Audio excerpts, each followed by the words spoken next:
we try to make this space as safe as possible. So we ask that, if you want to say fuck the government, that's fine, but not fuck how you identify. Let's respect everyone's sexuality, gender, all of those things. So, we've never had a problem, but, you just have to just say the stuff anyway. No racism, no homophobia, so on and so forth. So we're going to start with the, I guess, this can't be a palate cleanser because we haven't had we haven't started the meal yet. So do you mind being an appetizer, Jacob? I have no problem. Okay, so this is a new thing. We're going to start with the appetizer. So welcome to the stage, Jacob Moses. Before attempting to write, I imagine typing with my right hand and holding a bottle of Xanax with the left. I wanted to see if the collisions of pills within this marmalade bottle could provide the background music to a backdrop of dim lights and rodents. Whether I be that beatnik in a state of panic who can write through the rattling of tablets against this plastic, or the bongos reverberating in the acoustically gifted parts of my brain is uncertain when I just need to get some sleep. I've been in positions where my first instinct was not to write while holding a controlled substance like a baby on mother's nipple.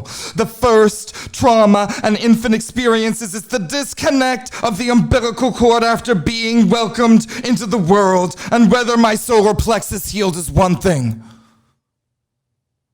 But have benzos been my milk this whole time?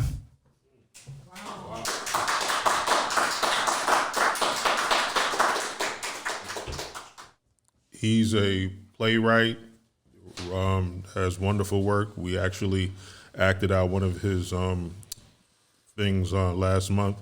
So please welcome to the stage, Larry Schwabacher. Give it up.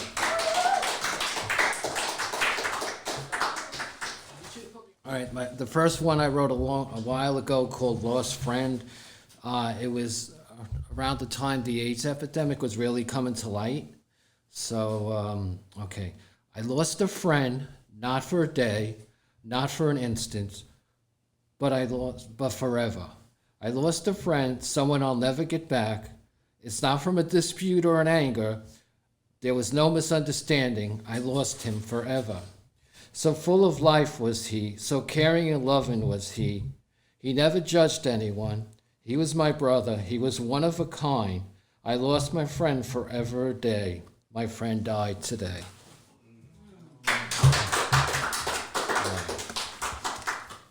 This poem I wrote most of the poems I wrote a while ago. I'm just trying them out. I was more than a simple I love you that made me fall for you. It was more than a moment's stop of my heart that made me hunt for you in the dark. It was more than your silky hair that made me cheer. You are my guiding light through the endless nights. You're my clown when I'm down. You're my puppet when I'm tucking. For life without you would be like a bad play without a boo. For life without her would be a buffalo without a herd. We will always be together like two peas in a pod, or two pods in a pea, whatever the case may be. Julie the Loon Benson, poet and visual artist, author and surrealist illustrator of Post-its Save My Soul, Nice Eye Press. Represented Staten Island in 2016 and 2018 National Poetry Slam. Published in Nice Eye and Post Blank magazines. A student of the unconscious, her poetry and sketches often stem from nightmares and dreams. Favorite Teenage Mutant Ninja Turtle, Raphael. Please, give it up. Julie the Loon Benson. Crawling on all fives along cold, white tiles, under the invisible static of fluorescent lights that slowly eat away at your skin. With my line of servants in tow, I limp and crawl among row after row of canned bodies and upright graves.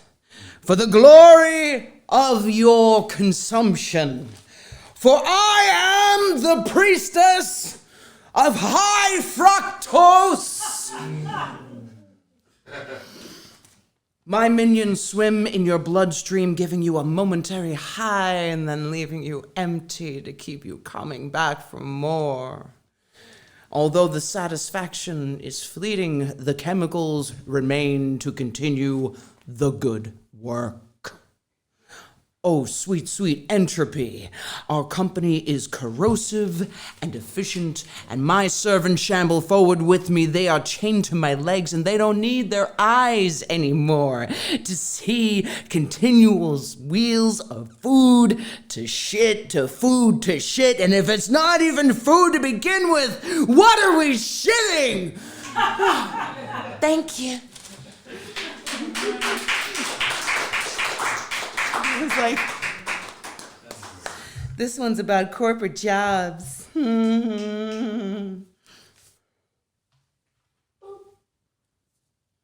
Works better when you use the sound effects. Put another pint of pain on my resume. The sacred basin filled with blood-colored post-its, paper clips bent into pentacles, but there is no protection. Please allow me to highlight my vocational strengths. I have 60,574 hours of verified customer service experience. I cast bait and switch 10th level spells. I am proficient in both objection handling and serpent handling. My voice is a soothing, psychopathic telesmile. It tastes just like real feelings. Your concerns for existential safety will immediately be put at ease. I'm sorry, you said you'd like to speak to a manager. Is that correct? Transferring now. Be thee not afraid. We seem to have misplaced our face. Our data has been digitized to transcend spatial relationships for posterity and subliminal transplant. Monthly signals are sent to your amygdala with no hidden fees and no option to unsubscribe. The cameras are for your own safety, you monotone flesh mallet. We know where you've been. If at first you do not meet our quota, go hang your teeth in the hallway. They shall be added to our collection. We will ask you at each quarterly review whether those are your actual teeth until the day that you forget. Our eggs have been incubating for thousands of years in accordance with FDA standards and regulations. Our general manager, the great Worm, speaks with a voice that is not a voice, with a voice that has an extra set of fingers. It intones employee policies through tentacled vibrations that run through vast stretches of concrete. Our company is efficient. We are crawling along your ceilings long after your children have fallen asleep. Don't worry. The tingling sensation tells you that it's working.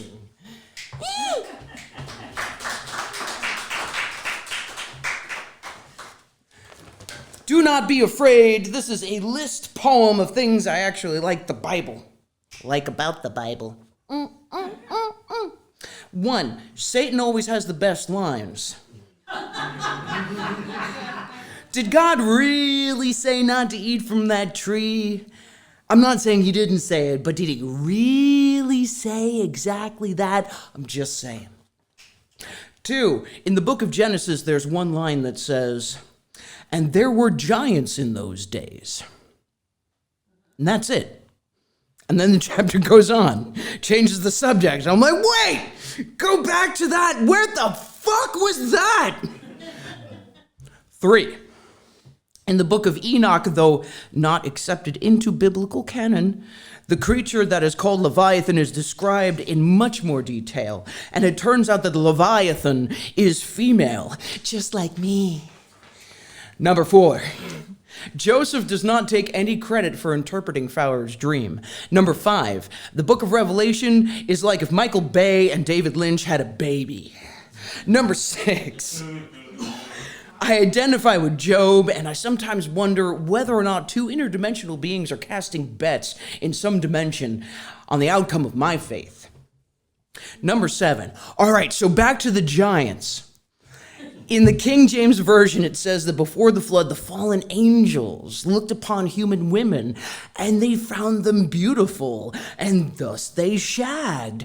And those women gave birth to giants, also known as the Nephilim. Number 8, Joseph says to Pharaoh, is it not God that interprets dreams?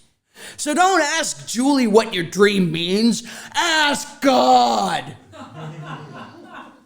Number 9, angels must be fucking scary. In the book of Luke, it says, quote, an angel of the Lord stood before them, and they were not happy, not delighted, not enraptured. They were terribly frightened. But the angel said unto them, the thing that all the angels say. What's the first thing an angel says? Do not be afraid. Do not be afraid. Which implies that they're fucking horrifying. Which makes me think of how all of those Hallmark Christmas cards and Precious Moments figurines have been lying to us all of this time. Angels are scary. This I know, for the Bible tells me so. Thank you. I need to stop mansplaining to doctors. I need to get off Facebook. No screens for at least an hour before sleep. God, I need a cigarette. God, I need to quit smoking. All of the cartoon characters inside of my head, all lined up in a row with their arms crossed, looking at me and waiting. I'm running away. Down a long stonework hallway lined with statues of every demigod I ever worshipped, and the Teenage Mutant Ninja Turtles are there, except they're 5,000 feet tall and carved from pure onyx, and when they walk, they make no sound. I need to stop hitting doctors with mountains. Complexes look so small when they're not yours. God, I need to stop sitting in doctors' offices psych-splaining to them that smoking has nothing to do with a lack of intelligence and everything to do with self-punishment and giant onyx statues. I need to stop watching Ninja Turtles and go to sleep, get my ears zapped, undergo hypnosis and electroshock therapy for good measure. I need to stop cheating myself out of my own lessons. I need to stop lying to my gynecologist in order to keep getting birth control pills. True story.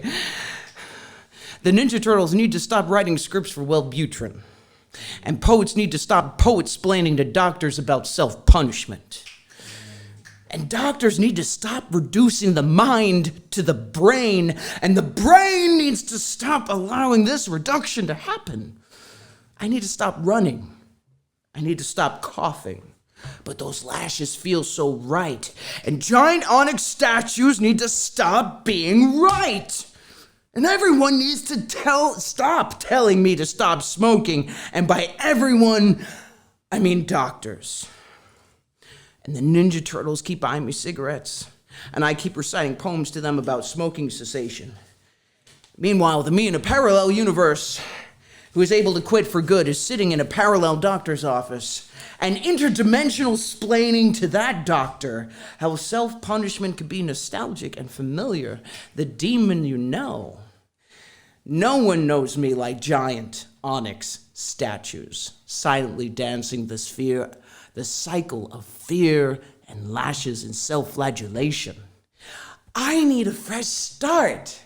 I need to start thinking of new tortures. Yay!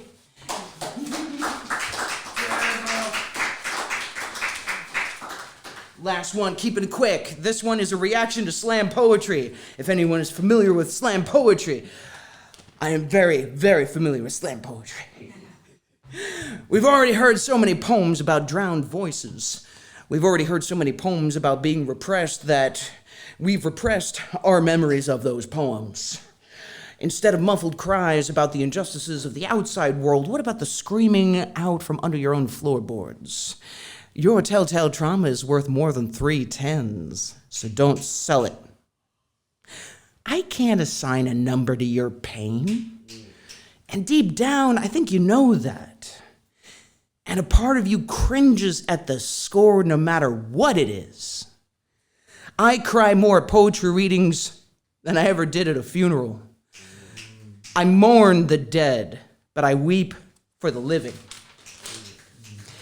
There are too many metaphors for hearts, too many images for the crumble of the heartbreak, and way too many analogies for loneliness. And let's be honest, none of us feel like functional human beings.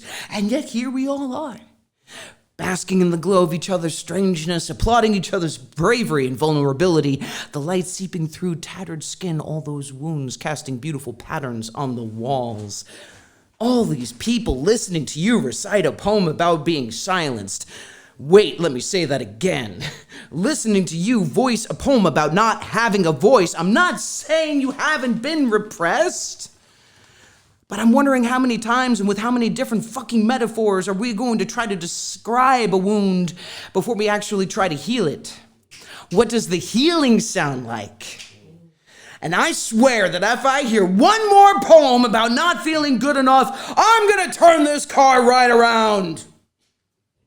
I'm gonna break out of this depressive cage, fly out of this mire while on fire and burn bright until we all feel bright enough and warm enough, because we are enough, and there are not enough poems about that. Thank you and have a good night. So our next palate cleanser, please give it up for Thomas Fucularo.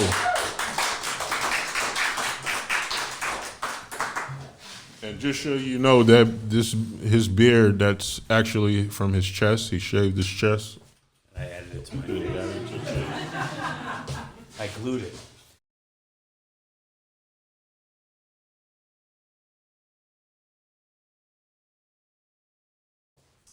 I'm blah as hell, and I'm gonna take it, and I'm gonna go 10.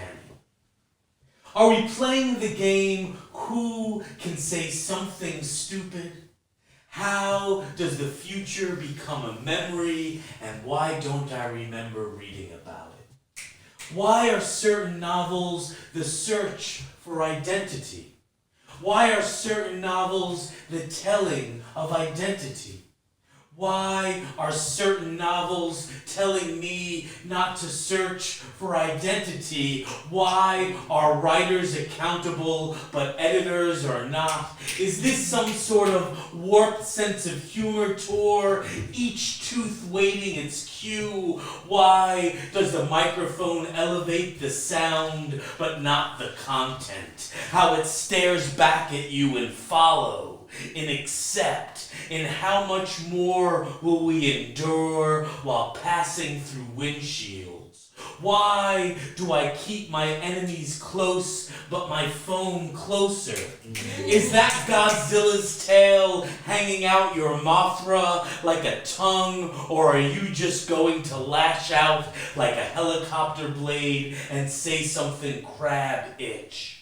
Why do only 6 eyes stare back at me? What's the difference between shadows in a dungeon and shadows on a CAT scan? Are those roller skates hanging from power lines? Why can we go no further than what has been taken away from us? Are you advising me not to say something stupid? What came first?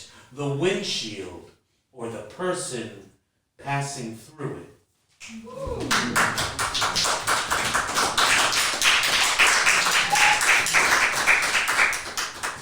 I'm going to call up another palate cleanser.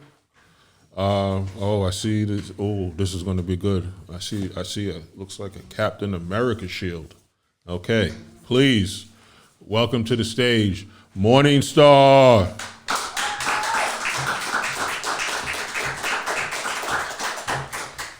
18 miles. Another reason why we're reading it, because today is also it's the plastic bag ban. So, like the first day that has come into effect. So, it's good to be thinking eco-friendly, and just this is a little bit along those lines. 18 miles per gallon. I never thought I would lease an SUV, but never say never, I guess. I seem to have traded fuel efficiency for peace of mind, knowing that I'm far less likely to get stuck in the mud or snow, skid on cobblestone or unplowed roads, or damaged by undercarriage by going over speed bumps or potholes. Blue Jay only gets 18 miles per gallon, and I find myself conflicted, calculating the impact of my choices. Every mile becomes more mindful, and I try to drive less and make those miles count. My large weighback has enough room to take several bags to the thrift store each time, and a trip to Nothing New can also include a stop for a vegan meal at Love Earth Cafe. Every poet in my passenger seat is a privilege. Every conversation I may not have otherwise had. Carpooling makes every mile a memory. The magical energy of a road trip nestled within, taking a long way home. I guess a decade of recycled virginity is eco-friendly. Think about all the single-use condoms and dental dams I have kept out of landfills.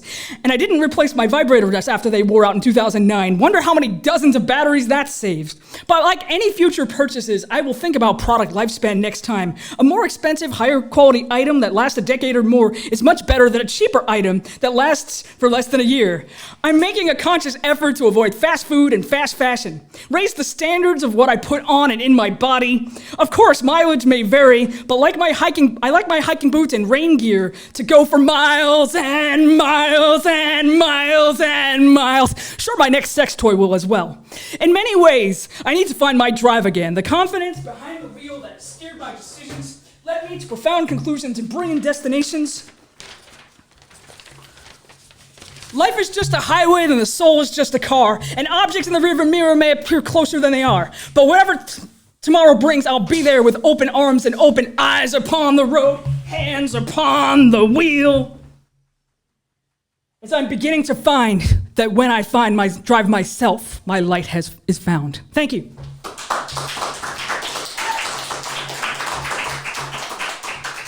Okay, so yes, without further ado, please give it up for Girl on the Rocks. You got connection, physical, mental, emotional connection. To communicate with all five senses, to be understood, and to want to understand. They say, and we never really know who they are, but they say nonetheless that sex isn't everything, and it shouldn't be everything. And I agree, to an extent. Sex, passion, and pleasure is my realm. It's not my territory, but a place of comfort, a place of curiosity, a place where all senses can be explored. She picked the perfect short skirt pulled together with the teal flowing long sleeve shirt. They are at dinner, but these burgers and fries aren't what she's hungry for. This man sitting across from her, thick-bearded, deep-voiced, dapperly dressed sex appeal extraordinaire, will be paying for dinner while she provides the dessert. The sweet buttercream that drips down her legs, leaving a mark on the booth from her seat as she runs to the bathroom to secretly call her friends and say, "Girl, I think I found the one." She sits back down and she sees a frown on his face and she asks, "What's wrong?" He says, "Your beauty is mouth-watering. Your intellect is intimidating. I'm disappointed at any man who has let you go astray.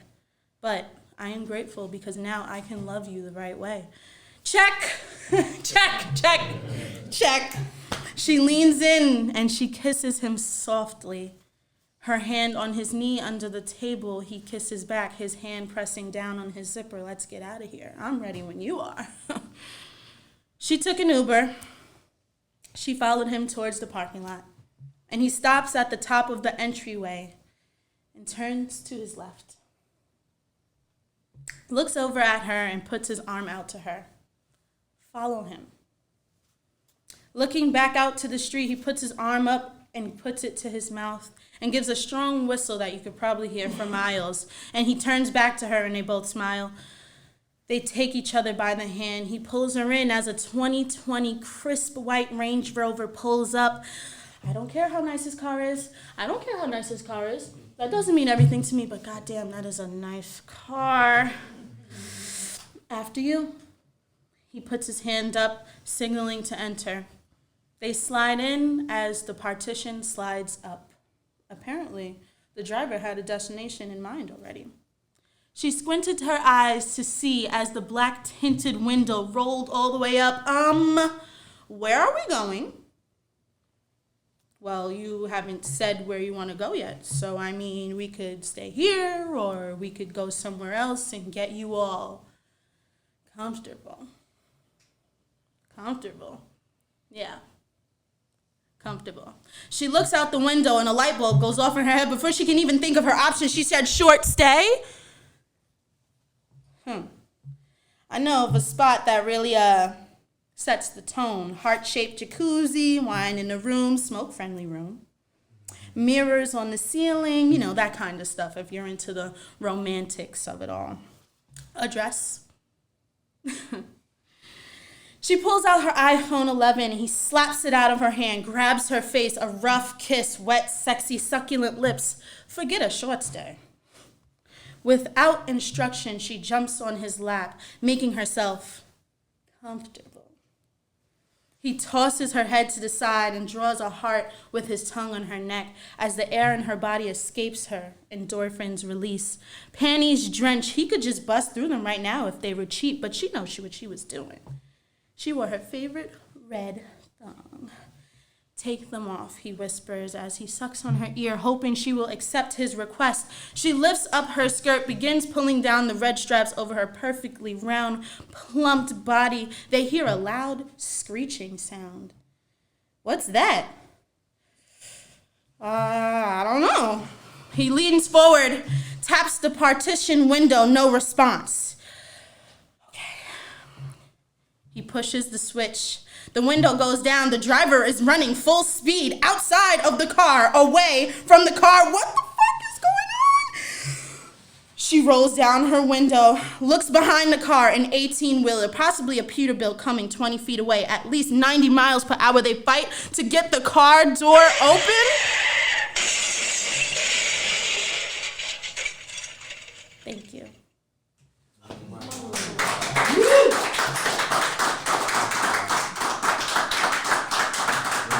Give it up for Joelle Morrison, please.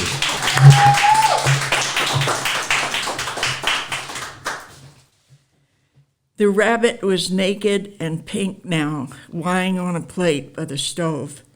Uncle Joe had struck the nape of its neck once, hard, with the side of his hand.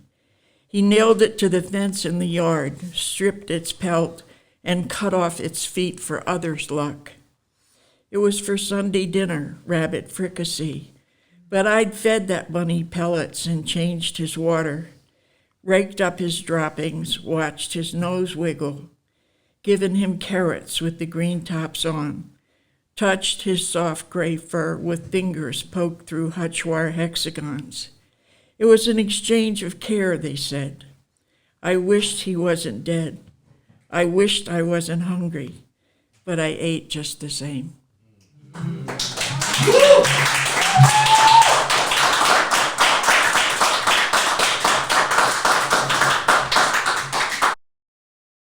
turn it over to Ellen E. Dots.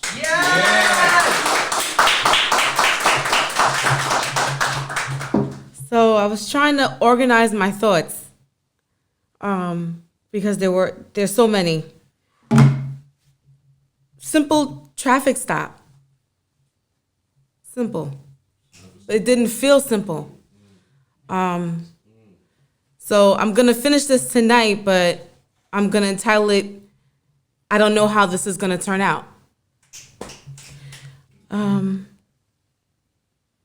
I spent the weekend in Pine Ridge with privileged kids who were able to go on a senior trip to celebrate their graduation.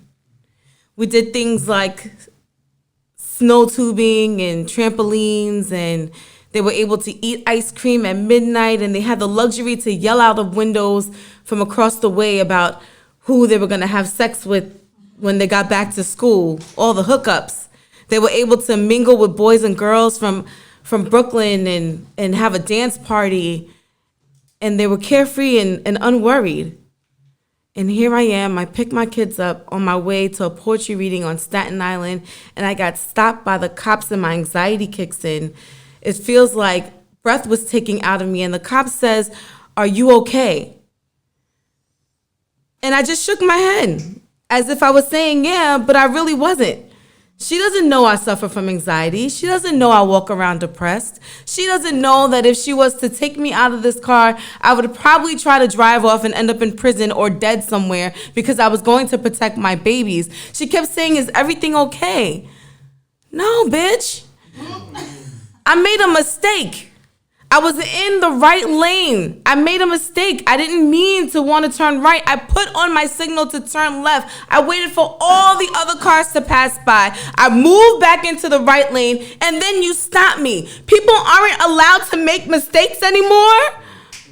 And it would be the night I'm wearing a hoodie. Maybe I look like Trayvon. I don't know what you're thinking of me.